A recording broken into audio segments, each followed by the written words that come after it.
ஒரு சின்ன கதை. சாய்ராம் குட்டீஸ், இன்னைக்கு சுவாமி சொன்ன இன்னொரு இன்ட்ரெஸ்டிங்கான கதை உங்களுக்காக. நமக்கு ஏதாவது ஒரு பொருள் வேணும் அல்லது ஒரு லட்சியத்தை அடையணும்னு ஆசைப்பட்டா முதல்ல நாம என்ன செய்யணும்?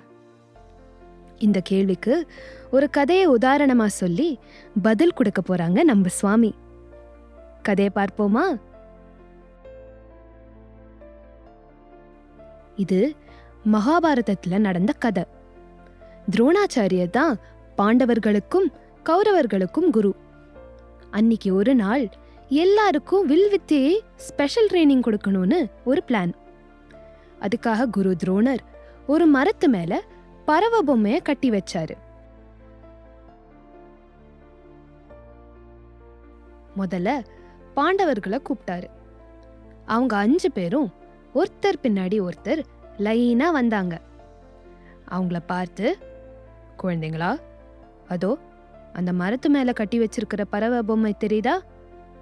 இப்போ அது மேல அம்பு விட்டு விழ வைக்கணும். ரெடியா? அப்படின்னு சொன்னாரு.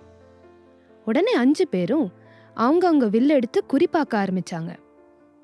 முதல்ல துரோணர் பீமன் கிட்ட போனாரு. பீமன் தான் ரொம்ப பலசாலி, புத்திசாலின்னு திமிரா ஒரு மிதப்பிலே இருந்தான். அப்பா அவனோட வில்லு வச்சு குறி பார்த்துக்கிட்டு இருந்தான். துரோணர் அவன்கிட்ட போய், பீமா, இப்போ உனக்கு என்ன தெரியுதுன்னு கேட்டாரு. பீமனும், குருவே, அதோ அந்த பெரிய மரம் தெரியுது, அது மேல ஒரு பறவை பொம்மை தெரியுது, அத கட்டி வச்சிருக்கிற கயிறு தெரியுது, இதெல்லாம் தாண்டி வானம் கூட தெரியுதுன்னு தனக்கு எல்லாமே தெரிஞ்சிருக்குன்னு குருவுக்கு தெரியணும்னு பெருமையா சொன்னான்.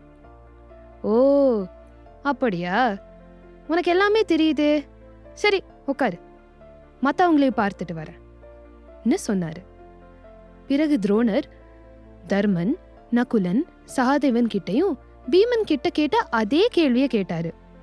அவங்க 3 பேரும் பீமன் சொன்ன பதிலையே தான் சொன்னாங்க.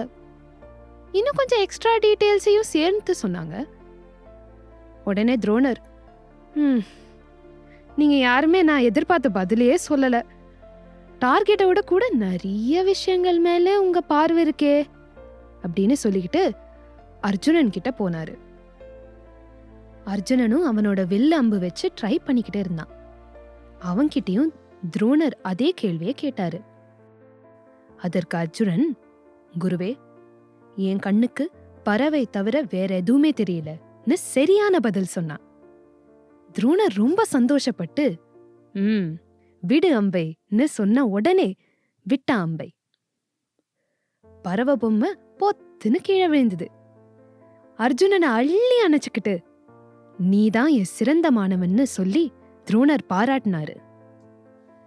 அதனால நம்ம சுவாமி என்ன சொல்றாருன்னா, அர்ஜுனன் மாதிரி நம்ம எல்லாருமே இருக்கணும்.